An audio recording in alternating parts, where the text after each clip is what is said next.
Hey, what's going on everybody? My name is Labb and welcome back to another video on the channel. We've been dropping a few bangers recently, we've been going quite well on the channel, so yeah, welcome back. So right guys, today we're going to be speaking about probably the stupidest shit and the worst misrepresentation of the fandom that I've ever seen. So I've been sent these articles by a friend, both on Texas Daily and BuzzFeed, and Jesus Christ, some of the shit is fucking stupid. So let's get into the first article. The first article is by Texas Daily, is named GOP Candidate New Claim Lunch Tables Are Being Lowered for Furries. First of all, fucking hell. Secondly, isn't America going through worse things, you know? Mass homelessness, horrific healthcare, failing economy, and gun control legislation. But fuck it, this is what they want to talk about. So a Republican or Conservative representative, Michelle Evans, decided to make an allegation about this. And fucking hell is she hard to look at. But she says that this stupid tweet under more of a curious video is about students identifying as furries. First of all, nobody identifies as a furry. Second of all, people who do this are not furries. They're fucking future murderers. Exhibit A. This video, this is not a furry, this is a future murderer. The article continues with probably the funniest statement I think I've ever heard. The furry panic. A woman from Kentucky basically says that the kids in her grandchildren's school are being bullied by people wearing tails and cat ears. First of all, how fucking weak are your grandchildren that they're being bullied by legitimate otherkins? Like fucking hell, just pull their tail and they fold like a fucking deck chair. Let me just read the final excerpt from this article, and it's absolutely chef's kissingly beautiful. Nonetheless, concerns over furries in schools began to take on an element of moral panic and urban myth in ensuing weeks and months. In October, an Idaho radio station, talk radio station, ran a report that said students who claimed to be furries were excused from their homework because paws and hooves can't grip pencils and struggle with a keyboard. Which one of you fuckers did this? I know it was you. Fucking come here. Come here! Like legit, who was wearing hooves to fucking school? I mean, I had to wear a school uniform to school. I actually couldn't find any images of myself in the school uniform, but it was bright ass red. But if we wore the wrong shoes, we'd be forced to wear Crocs to class. If we wore a jacket in school, it got confiscated. And these fuckers are bringing hooves into class? What the actual fuck?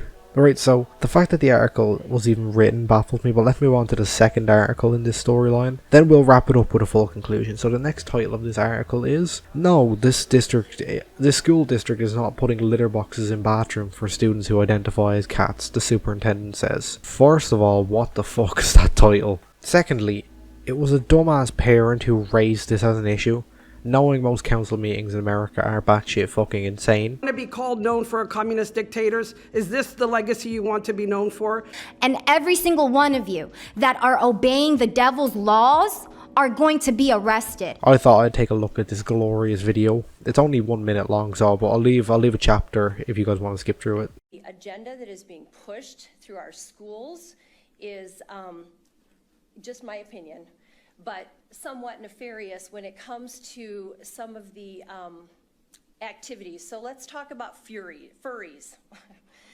It was addressed by a child a couple months ago that they are put in an environment where there are kids that identify as a furry, a cat or a dog, whatever. And so yesterday I heard that at least one of our schools in our town has in one of the unisex bathrooms, a litter box for the kids that identify as cats. And I am really disturbed by that, and I will do some more investigation on that. I know it's going on nationwide. I know it is. It's part of the agenda that's being pushed. I don't even want to understand it, but I think that people need to be aware of it, because I am really upset as a parent that my child is put in an environment like that.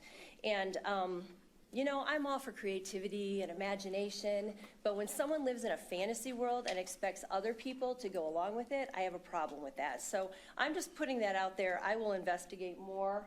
Right, so your child told you there's a litter box in one of the unisex bathrooms without any evidence you believe the child, but quite possibly one of the stupidest things I've ever heard. Like, are you acting on the fact that a 10-year-old can tell the truth about something that happened in school?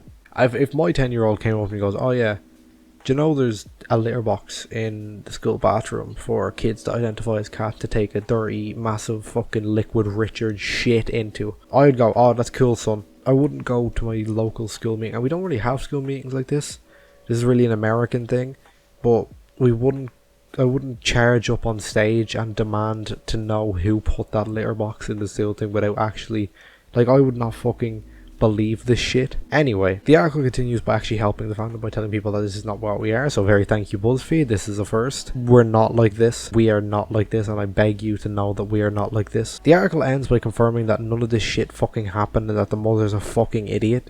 But let's give a quick conclusion on why I hate this shit. So let's give it a nice conclusion, huh? Let's give it a juicy little conclusion. So why I hate media like this is because of the word of mouth degradation of the fandom, and especially of the name and content of the people. People see these things and take them as fact and the image of our community, much like in this fucking video. This is then furthered by the harassment on furs receive, and it's due to the fact that of some really bad actors. This is then further the harassment of furs. Once again, it's all a snowball. If someone could do please explain to me why minors do this, go dressed up in ears and tails to school. Please do in the comments, but I personally don't understand it. Being someone who suffers with anxiety, I could never imagine myself putting myself in that agonizing social situation just to appear different to my peers. I personally feel that it's more of an individual and different, yet everyone is already individual and different. No matter how you dress or what you wear, it doesn't matter, but maybe to children obviously it does.